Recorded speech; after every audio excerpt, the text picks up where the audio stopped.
welcome. You're watching the Economic Times Think Diplomacy series presented by BLS International. And today we are at a very special setting at the residence of Polish Ambassador to India. And I'm joined by my colleague Ashu. Morning, Ashu. Good morning, Nidhi. What a time to be talking about for the two nations, because relations, economic, political, and more, are on a clear upswing. And there's so much for the two countries to talk about. Well, a lot of sectors that are, in focus that, I kind of, come across and see, from agriculture to AI, defense, green energy. There's just, so much that we have to talk to the ambassador about. Absolutely. So let's go across and speak to the ambassador and talk about whole wide range of areas that the two countries look to cooperate on. Absolutely. Let's get going. Sure.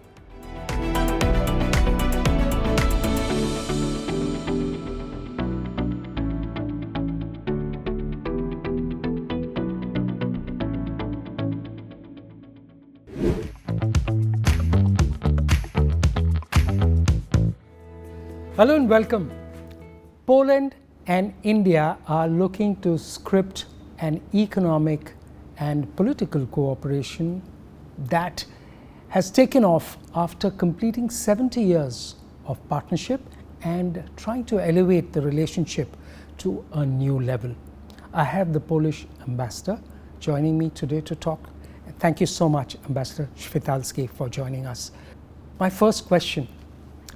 70 years done, and then we are looking at a new high, a new way of working. What is the level, what is the trajectory for the relationship as it is coming up? Thank you for the opportunity. Thank you for this conversation. Indeed, we are looking forward with new hopes and new expectations. I would like to mention that the visit of Prime Minister Modi in Poland in 2024 was a turning point in our relations. It helped Poles to rediscover India as a modern, global, very dynamic country. After many years where we lost each other from our respective radars. We had very friendly, very close partnership in the 60s, in the 70s. And this embassy, where we are having our conversation, is a testimony to how important India was for Poland at that time and how close we were politically, but also economically. But in the 90s and later, in Poland, we decided to concentrate on our relations with Europe, with Western Europe, with the United States, with the Western world. And we lost India from our radars. Still, a lot of stereotypes surrounding India were persistent in Poland. The visit of Prime Minister Modi helped Poles to understand that we are talking about new India, a global actor, a rising technological power, modern power, full of opportunities. And this is something which created a new momentum for our relations, embodied in the concept of strategic partnership. So the task for us is now to help Indians, and this is my personal, professional task, to help Indians rediscover Poland and look at Poland from a new angle as a valuable partner. We are $1 trillion economy. Last year, we took the 20th position in terms of GDP ranking. We are now one of the 20th largest economy of the world. We overtook Switzerland. Last year, our GDP per capita with purchasing power adjustment became higher than that of Japan. And quite recently, according to International Monetary Fund, our GDP per capita with PP adjustment is higher than Spain.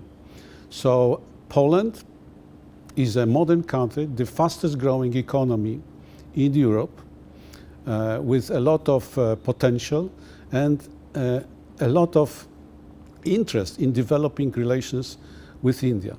Our Deputy Prime Minister, Minister for Foreign Affairs, Radosław Sikorski, 2 weeks ago in his program presentation of foreign policy of Poland said that India is a priority partner for Poland in Asia. And this is a very strong and very important statement on the part of our government.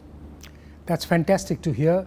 So when the two countries decided to set up the Joint Commission for Economic Cooperation, what are the priority areas that Poland is looking, and how is it working together for India for that roadmap that you have? Let's be frank, we cannot be satisfied with the current level of our economic exchanges, trade, investment, etc. The exports of Poland last year, 2025, amounted to 370 billion euros. And only 1 billion was, of this 170 billion was directed towards India. India has the same merchandise export level like Poland, around 370 billion euros. And only less than 4 billion went to Poland. So we cannot be satisfied with the level. We should do our utmost in order to boost our economic ties, because, you know, we can say very important things about the importance of political relations, but economy is the basis. So we have a good political momentum, and let's develop our economic relations to the level of the size of our economies. $4 trillion economy of India and 1 trillion economy of Poland.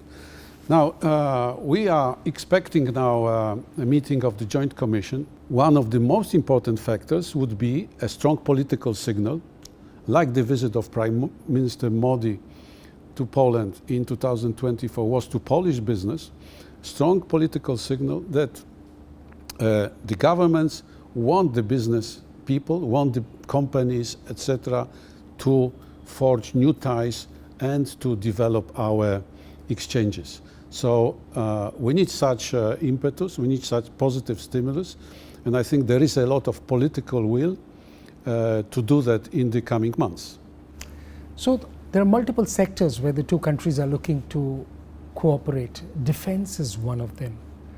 If you'd like to share some details on how the two countries are looking to work together in the defense sector. India globally is a leading military power. It's not only the size of your military forces, armed forces, but also the quality of your armed forces. India is number 3 in terms of the military potential in the world. Poland now is spending almost 5% of its GDP on defense. The reason is obvious. It's the situation to the east of our country, the war happening still there, and the threats that are coming in our direction. So we want to spend a lot in order to help our defense potential to be to the level giving us the sense of security. Our defense industry is developing quite well. We have a number of products which were tested in combat conditions in Ukraine, a lot of them. I think that Poland has one of the best drone systems in the world, communication systems, anti-aircraft manpads, mine-laying equipment, you name it. And all of this was tested, as I said, in combat conditions. There is a lot of interest in our partners to buy Polish equipment. I can tell you now, for instance, concerning our famous manpads, there is a queue, a line, waiting line, which includes several of our NATO friends and allies. So we believe that we can offer something to India, our experience, our military philosophy, and also our equipment. We are also looking at India as an attractive partner and attractive supplier, because Poland is now pursuing probably the most ambitious program of rearmament in our modern history. We will be, in addition to the billions of euros that we spend within our budget, we will be now opening up a new chapter, additional money, the SAFE program. Overall envelope for Europe is 160 billion euros. Poland will get more than 40 billion euros out of that.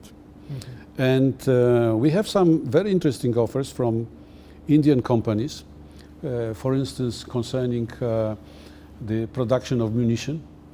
India is a leading, I would say, country in terms of expertise and potential. And manufacturing of defense equipment is rising in India. Yes, yes. So I think that there are many opportunities. There is strong interest in Poland to develop such cooperation with India, which is not something which you should take for granted, because as you may heard, several of our friends and allies have some misgivings. These misgivings mainly relate to the question of the technology leak, because India has some forms of cooperation, military cooperation with other countries, not so much friendly towards Europe or NATO. And some countries have quite strong concerns. We consider India to be a very reliable partner. We belong to the camp of our European and NATO friends who consider India a very reliable partner in this respect. So we don't have such misgivings. Fantastic. So a very similar, and there is a lot of, you can compare the two. The space sector, just like the defense, is another area of cooperation that could be an opportunity. What are you looking at working around that? Can you share some details? Last year, a very symbolic act happened. The joint journey in space, joint space expedition of an Indian and Polish astronauts. They were both part of the same team, and they meet. Quite recently, they met in Davos, if I'm not mistaken, and both of them sent strong message to our industries and our space agencies. Let's cooperate. Let's build on this basis of a joint expedition something more durable, something more sustainable. I am happy to note that without waiting for signals from the governments, our companies already are doing that. Now, quite recently, an Indian company, SkyServe, developed an artificial intelligence program for a Polish satellite manufactured by a Polish company called SpaceRev. And the satellite went into space with fantastic results. We are very happy how the infrastructure provided by the Indian company was able to match with Polish technology, and it's working very fine. And it's a very good example. And I can tell you there are other Polish companies very interested in working with India, investing in India, I would say even billions of euros, with joint ventures, building here factories, and working together for the third markets. So I think that it's one of the beautiful avenues we should explore, making use of the potential of India as the IT hub of the world. You go to Bangalore, everybody is there. I mean, it's a global hub. Yeah.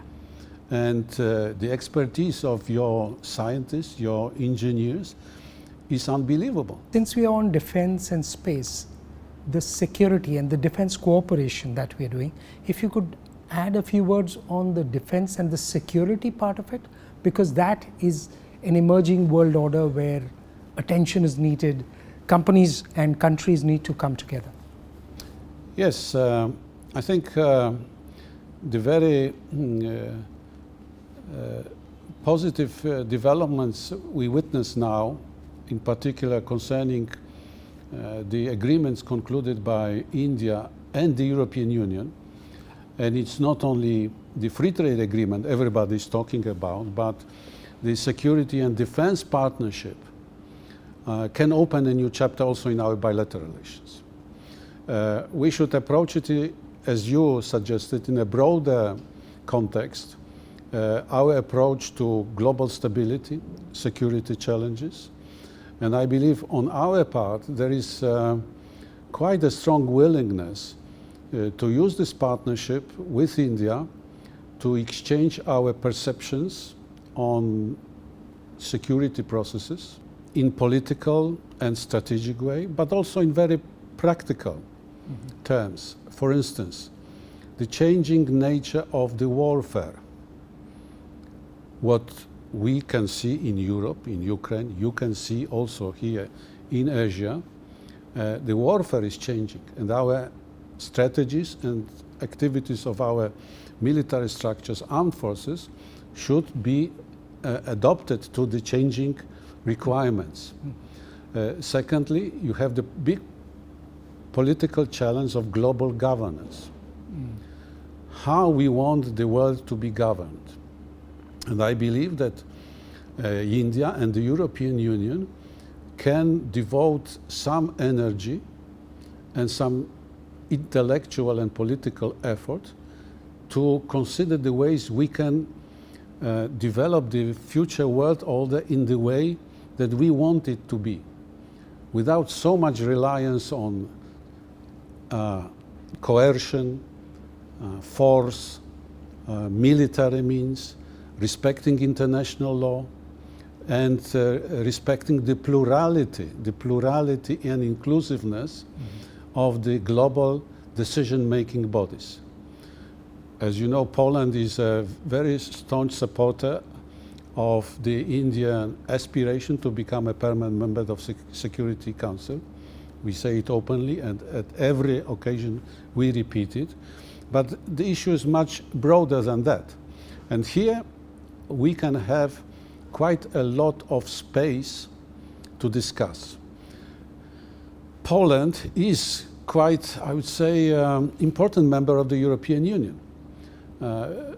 We are the sixth largest member in terms of our economic and political potential. We form the nucleus of the decision-making processes in the European Union. And we are ready to offer our services as a friendly gateway for India in this process, both in economic terms but also in political terms. Also, since you referred to the European Union and the trade agreement that's had India and EU have had, how does that translate into something bigger than what we see right now? Right now the focus is on the trade part, but it does form the bedrock of a long-term agreement that the two can have. How would you look at that? Concerning the free trade agreement, as I said in one of my public speeches, I believe that we should consider it to be the floor, not the ceiling, which means we should use it as the basis, because I believe the potential is much bigger than we have so far. Although, as you know, because I'm again on the record, personally I believe that we should do everything possible, us meaning the European Union, Brussels in particular, to ensure as speedy entry into force as possible. I'm in favor of fast-tracking this agreement, and I hope very much that by the end of the year, the latest, we will have it ready for initialing and signature. The other aspect, which I believe the current situation is very pertinent to talk about, is connectivity. We have to increase the importance of the IMEC, the corridor linking Europe with India, and all aspects of connectivity. I believe that this agreement, the strategic and defense partnership and related instruments should serve as a basis for building a strong partnership between the European Union and India. Something what one of your colleagues, journalists, called an Indo-European partnership. We are complementary.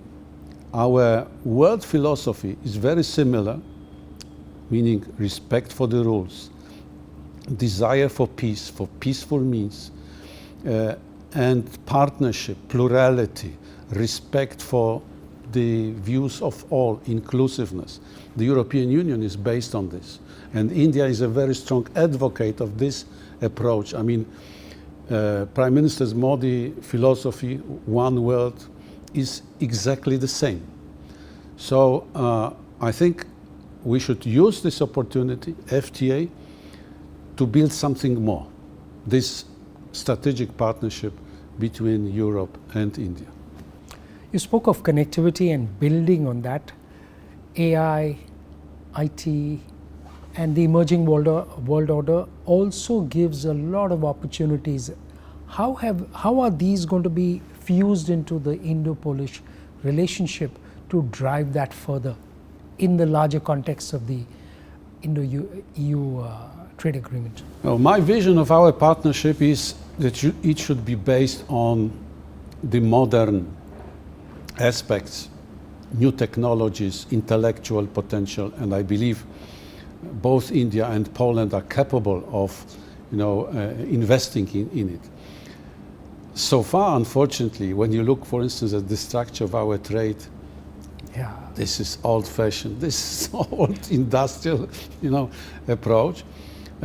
Because, my acquaintance with India, I am really amazed of the level of talent and intellectual capacity of the Indian people. And here, you mentioned AI, space, digital technologies, even creative industries. Here I can see a lot.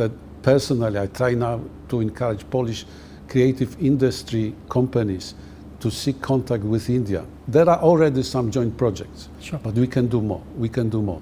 Yes, our partnership should be modern, should be based on the human capital, intellectual capital of both countries, and I will be doing my best in order to encourage Polish companies, Polish partners to come to India and discover the new India, this India full of energy, full of aspirations, and also encourage Indian companies to come to Poland, because for Indian companies,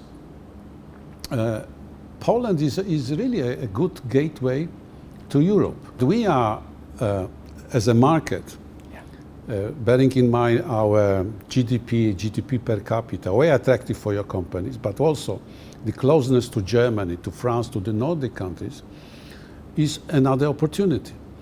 Our advantage over other Western European countries is undisputable. We are cheap. Mm-hmm. Cost of living cheaper in Germany or in Sweden, Denmark.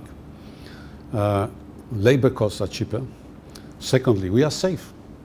Our cities are safe. Criminality is quite low in Poland. And the third, we are modern. Our highways are quite new. Our infrastructure for digital economy, including internet, cables and everything, we are better off than our Western partners, including Germany. These are obvious facts. And we are friendly. We are India friendly. The other day, I spoke at a meeting organized by our commerce chamber from Wrocław. It's a beautiful city in the south of Poland. And it's a city where you have a statue erected to Mr. Bachchan. Not the big B, but his father, the poet. Oh my God. The poet. Harivansh Rai Bachchan. Yes.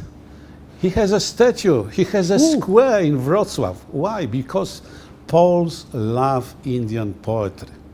So it's not only Tagore, who holds also a statue, but Tagore has statues in many cities around the world. But Bachchan Senior, can you imagine? We have one of the oldest Sanskrit faculties all over Europe. So this India friendliness in Poland is Immense. obvious. You talk about mobility. Do you know that Indian citizens constitute the third largest community in Poland after Ukrainians, Belarusians? Wow, that is news. And it's not that we are so affluent as America or Germany or UK.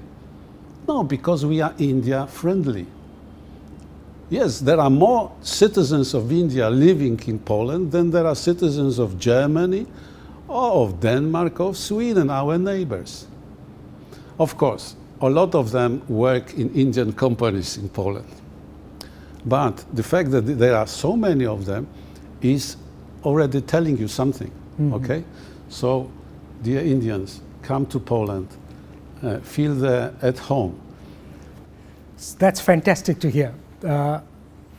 On that topic, I'll also talk a little bit about the mobility agreement between the two countries. How could that change in terms of building also the opportunities companies from and professionals from Poland as well as India? Yes, and it's a sensitive topic. I'm not afraid to talk about it because I ask our Indian friends for their patience and their tolerance. We in Poland are now going through a difficult period. We had to make our migration rules more stringent, and that was because of the misuse and corruption scandals quite recently, a few years back. So it's not easy now to get a Polish visa, but I want to stress, my colleagues at the visa section at the consular department were able to cut the waiting time for slots considerably. It used to be even 2 years for labor visas, Okay. which practically meant it was impossible to get a Polish labor visa. And of course I receive a lot of criticism, and I take it, but I explain, you must understand what is happening in Poland, and because of the scandals, which have a very, I would say, involving very prominent people, we have to be very careful.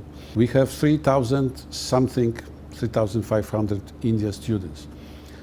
The opportunities are much bigger, but we had to somehow make more stringent the requirements for getting a student visa. But we are going in the good direction, so be patient, be patient. We are waiting for you, although it will still take some time.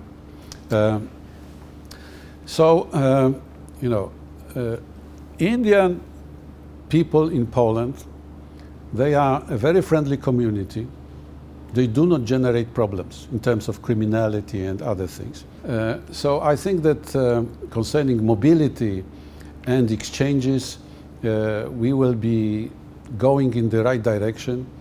We have now 7 days a week flight, direct flight, Poland and Delhi, Warsaw and Delhi. More than 150,000 people use this opportunity. So the role of the government and diplomats is to send the right signal. And my signal is Indian companies, Indian friends, business people, tourists are welcome in Poland, and we should use this opportunity. Now switching to culture part, you referred to the poet and the poetry and the connection between the two countries. How can that be expanded? Because that touches the people in the two countries. Well, yes, our connections, I mentioned about the love to Indian culture and poetry, literature in Poland, which is traditional. It goes back down to generations, even before the Second World War, the First World War. And I can give you some beautiful examples of the reflection of the Indian culture influence in our own literature. But also here, I have just come back from Jodhpur, where I could see probably the most precious contribution of Poland to the beauty and splendor of India. The murals and frescoes in Umayyad Palace, made by our painter, Polish painter, Stefan Noblin, who fled Poland after Poland was invaded by the Germans and the Russians in 1939. He found refuge in India. He found refuge in India. He lived here for 6-7 years, and he left a legacy, a very beautiful legacy. And what is important, it's a fusion. It's a European Polish Art Deco with Indian flavor, Indian patterns, Indian elements. It's quite unique, and it shows how this fusion, this Polish-Indian fusion, can produce completely new quality in arts and culture. You maybe do not know that in Poland there is a separate Bollywood TV channel, and most TV providers offer it 24 hours, Bollywood movies with Polish subtitles or voice-over, and it's popular. It's almost as popular as the Turkish soap operas. So, you know, an average Pole has a daily contact with the Bollywood culture. Isn't it amazing? That's amazing. So, do you think of a Bollywood future where India and Poland could collaborate? Is that an opportunity? Yes. You know, I watch Bollywood movies, so I know the movies which were shot in Poland, sometimes Poland pretending to be London or Paris. But my dream is, and you are touching a very, you know, tricky nerve, because my dream is a Bollywood romantic comedy, shot in Poland, Polish-Indian love story, and with me in a cameo appearance, or an extra appearance, or maybe a small role. I'm joking that Shah Rukh Khan and Amitabh Bachchan, they started shooting a new movie in Wrocław, in Poland, called King, but it's a gangster movie. Okay. So it's not my type of movie. I wish them good luck. I hope it will be a successful movie, but I want a romantic comedy. So thank you so much. Wonderful speaking to the people of India, and wonderful with some of the anecdotes that you mentioned. Thank you. Thank you. Thank you, dear Indian friends. Come to Poland. Believe me, Poles are very friendly to you, and they want as close and productive contacts with India as possible. Thank you.